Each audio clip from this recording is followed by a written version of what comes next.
va demander aux gens qu'est-ce que c'est agir de son propre free will, libre arbitre, qu'est-ce que c'est le free will. Puis les gens, en fait, disent surtout que c'est agir intentionnellement, en faisant ce qu'on a envie, conformément à nos projets, à nos valeurs, sans être forcé par quelqu'un d'autre.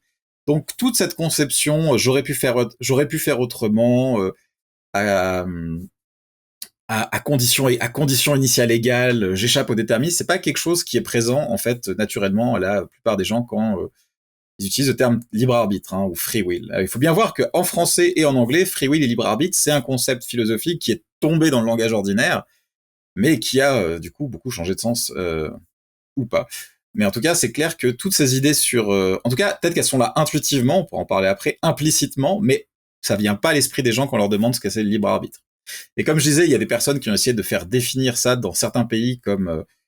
je sais plus, pays, genre, ça doit être la Chine et l'Inde, et il y a quasiment pas d'équivalence à ce concept dans certains pays. Ce qui est assez intéressant, parce qu'en fait, il se pourrait que le débat sur libre arbitre, qui a l'air, comme vous dites, d'un débat millénaire de la philosophie, en fait, il soit surtout présent dans la philosophie occidentale et qu'il n'y en ait pas d'équivalent dans d'autres formes de philosophie, que ce soit quelque chose de régionalement situé. Deux choses. Déjà, j'ai du mal avec le fait que les gens vont donner une définition du libre arbitre, mais j'ai pas l'impression que c'est pas parce qu'ils le rapportent qu'ils ne le considèrent pas. C'est-à-dire qu'ils ont juste pas forcément les notions de ce que ça va impliquer que ce soit un monde déterministe.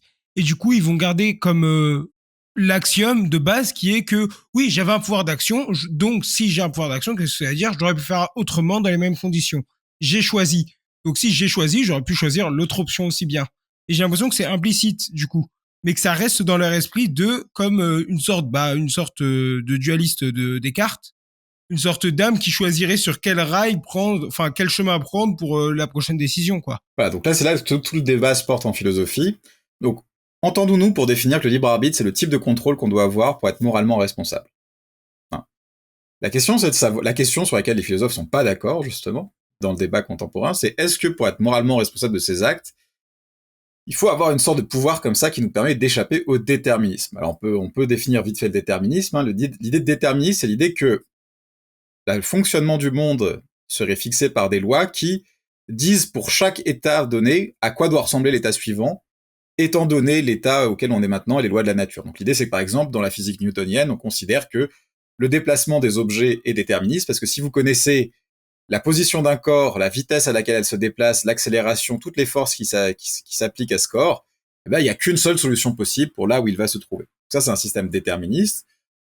Appliqué à l'humain, ça voudrait dire que, par exemple, si je fais telle action, par exemple, si là, je mange une pomme, c'est parce que j'avais faim, qu'il y avait une pomme là, que je trouve que j'aime les pommes, étant donné, je sais pas, mes goûts, la position de mes papilles sont superposées, et que, voilà, si on revenait à cet endroit-là, étant donné comment c'était il y a 5 minutes, il y avait qu'une seule issue possible, c'est que là, je mange une pomme à ce moment-là, étant donné tous les processus qui étaient en cours, toutes les forces qui s'appliquaient sur moi.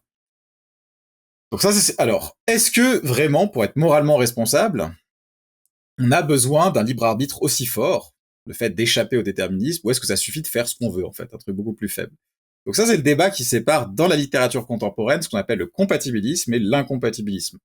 Donc le compatibilisme, c'est la position selon laquelle, finalement, le libre arbitre au sens de contrôle qui nous permet d'être moralement responsable, c'est complètement compatible avec le déterminisme. Alors, par exemple, un exemple, ce serait la chose suivante. Imaginons que je profite de ma position de politicien pour détourner de l'argent. Le compatibiliste pourrait dire, étant donné ma personnalité, mon éducation, la situation dans laquelle je me retrouve, le contexte où j'étais, c'était nécessaire que je vole l'argent. Effectivement, si on rejouait la scène plusieurs fois de suite, je volerais toujours l'argent, parce que c'était comme ça. Mais disent les compatibilistes, mais en fait, on s'en fout. Enfin, oui, effectivement, étant donné que vous étiez un gros connard, c'était nécessaire que vous voliez l'argent. Mais c'est quand même parce que vous êtes une sale personne que vous volez l'argent. Donc, je vois pas très bien quel est le rapport, pourquoi on parlerait de déterminisme. L'incompatibiliste, c'est celui qui dit non, en fait, pour être moralement responsable, il faut un type de contrôle très très particulier, qu'on ne trouve peut-être pas chez tous les êtres vivants, qui est celui d'être capable d'échapper au déterminisme. Ça voudrait dire, par exemple, si on rejouait mon choix un certain nombre de fois, si on pouvait rembobiner l'histoire et qu'on me remettait à chaque fois dans les mêmes conditions, de temps en temps, j'agirais d'une façon différente. Okay. Donc ça, c'est le débat. Il y a des arguments très intéressants sur le débat. Ouais.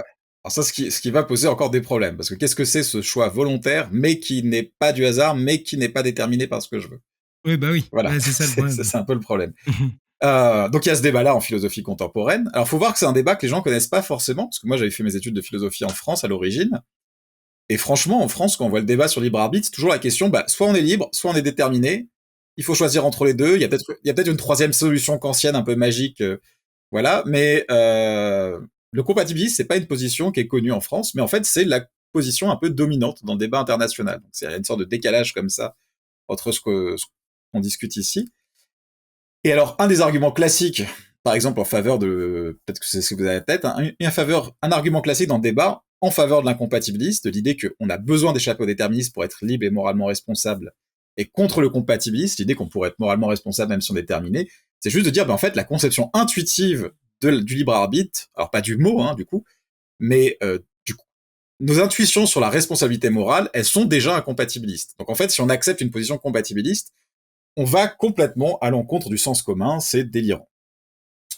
Et c'est plus compliqué que ça, en fait. Parce que comme je vous ai dit, quand on interroge les gens sur le libre arbitre, déjà, le déterminisme, c'est pas un truc qu'ils ont en tête, mais de toute façon, ils savent pas ce que ça veut dire le mot déterminisme. C'est un terme très technique, en fait, de philosophie.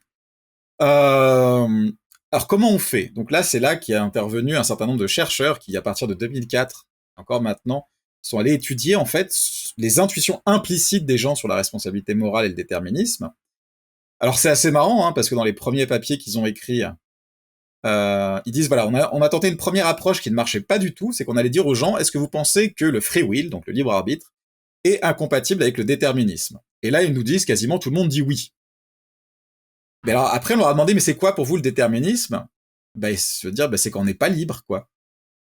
Donc du coup, c'est pas très instructif. C'est pas très instructif pour le débat philosophique. Ça veut juste dire que oui, pour eux, c'est intuitif que libre arbitre et déterminisme, c'est incompatible, parce que déterminisme, pour eux, ça veut dire les trucs qui nous empêchent d'être libres, quoi. Donc c'est quasiment logiquement valide. Donc, comment on fait pour tester si les gens sont implicitement déterministes ou pas?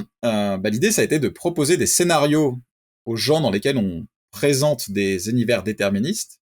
On leur dit, voilà, ça c'est un univers déterministe. Est-ce que vous pensez que les gens qui vivent dans ce genre d'univers peuvent être moralement responsables de leurs actions? Voilà, par exemple, un premier scénario qu'on leur donne, c'est imaginer par exemple un monde dans lequel les lois de la nature sont strictes, voilà. Et dans cet univers, on a pu construire un ordinateur qui, parce qu'il connaît l'état du monde actuellement et les lois de la nature, peut prédire avec une précision de 100% ce qui va se passer dans le futur. Donc là, on est en 2025, il faut imaginer que l'ordinateur prédit qu'il y a un mec qui va naître en 2040, qui s'appelle John, disons. Et en 2065, il va cambrioler une banque. Et effectivement, il finit par cambrioler une banque. Voilà, donc on dit on demande aux participants, ok, vous avez compris le scénario, vous êtes d'accord qu'il a prédit le truc, etc. Si vous pensez que c'est impossible, on vous exclut, mais il n'y en a pas trop qui pensent que c'est impossible. C'est un scénario de science-fiction comme on a l'habitude d'en voir. Et est-ce que du coup, John, il est responsable d'avoir cambriolé la banque, vu que son comportement était tout à fait prévisible? Là, il y a 2 tiers des gens qui disent que oui, la personne l'a fait de son propre libre arbitre, de son propre free will, et il y en a à peu près 3/4 qui disent qu'il est moralement responsable d'avoir volé la banque. Alors, il y a d'autres scénarios, par exemple, il y a des scénarios dans lesquels on dit, voilà, imaginez 2 jumeaux qui sont séparés à la naissance. Il y en a, ils sont élevés par une famille qui est très très gentille, l'autre qui est élevé par une famille qui est très très méchante. Étant donné l'évaluation qu'ils ont, l'éducation qu'ils ont eue, ils se comportent systématiquement de cette manière. Puis il y en a un, chacun d'entre eux retrouve un portefeuille par terre. Il y en a un qui décide, celui qui a été élevé par la famille gentille. Je simplifie beaucoup le scénario parce qu'il est très long. Il va rendre le portefeuille à la police. L'autre, il le garde pour lui-même. Est-ce qu'ils sont moralement responsables de leurs actions, sachant que s'ils avaient été échangés et chacun élevé par l'autre famille, ils auraient agi différemment? Là, les gens sont à 80% oui, quoi. Et un troisième scénario qui a été donné dans ces premières études, c'est de dire, voilà, imaginez qu'en fait, le monde est cyclique. À chaque fois qu'il arrive à la fin, il recommence du début, puis tout se reproduit de la même manière, parce que tout suit le même plan, la même chaîne d'événements. Truc un peu stoïcien, quoi. Et dans cet univers cyclique où tout se produit toujours de la même façon, il y a une personne qui vole un objet. Est-ce qu'elle est moralement responsable pour voler du fait d'avoir volé l'objet? Et là encore, 2 tiers des personnes disent oui. Et donc, ces études, alors il y a beaucoup de débats là-dessus, il y a beaucoup d'autres études qui ont été faites, ça c'est les premières. Il y a plein de débats méthodologiques à avoir, elles suggèrent que c'est pas si évident que ça. que la conception intuitive des gens considère que le fait d'être moralement responsable requiert une sorte de pouvoir d'échapper au déterminisme qui nous échappe. Mais alors, ce qui est intéressant dans le libre arbitre, je finis juste là-dessus pour la suite de la discussion, c'est que moi, j'ai fait des cours sur le libre arbitre, et c'est souvent c'est souvent un débat qui est assez marrant, parce qu'en général, les gens comprennent absolument pas la position de l'autre. Par exemple, si je fais un débat sur l'utilitarisme ou le déontologisme, il y en a qui disent oui, je comprends le raisonnement qui nous pousse à tuer une personne pour en sauver 5. Je suis pas d'accord avec, je pense que c'est mal, mais je comprends le raisonnement, quoi. Je pense que c'est faux, je pense que vous avez tort, mais je comprends le truc.